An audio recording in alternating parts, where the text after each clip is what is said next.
To start our magical loop, we're going to want to wrap our yarn as so, where we have our tail over here and our working yarn is now going over this way. We wrap, we stick our crochet hook inside and grab our working yarn and bring it through, and then we take our working yarn and pull it through that loop again, and now we've created a nice little slip stitch. You can tighten the yarn however you see fit. I'm going to make it a little bit more snug and have a little less of a giant hole there. And next, you're going to want to work with your tail as if it's a part of this nice little circle. We're going to go in, side of the circle, wrap and single crochet 6 within this circle, making sure to keep our tail a part of it and inside of those single crochets every single time. So 1, 2,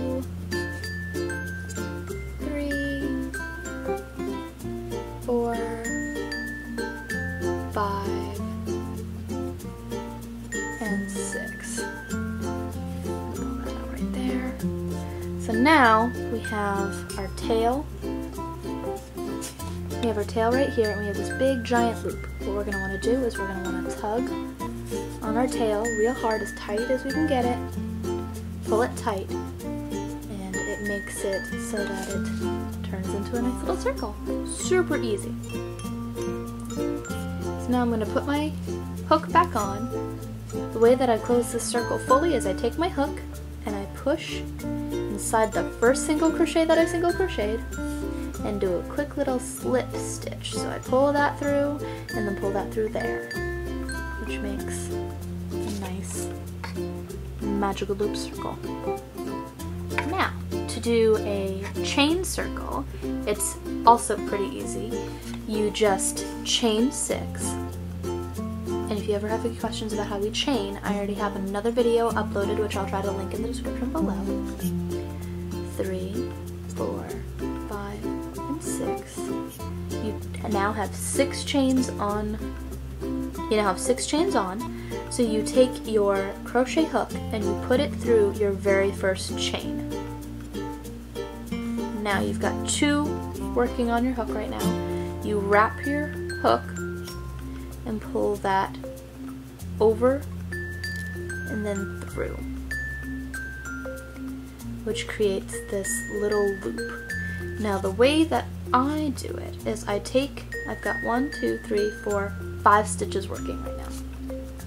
You can either crochet within the circle itself, or you can actually go through the chains. You can actually go through the chains here.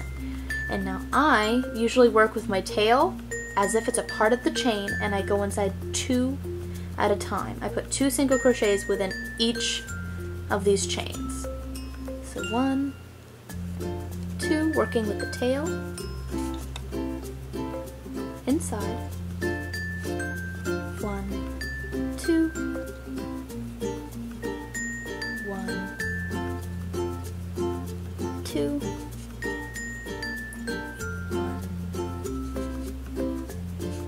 2, and finally 1,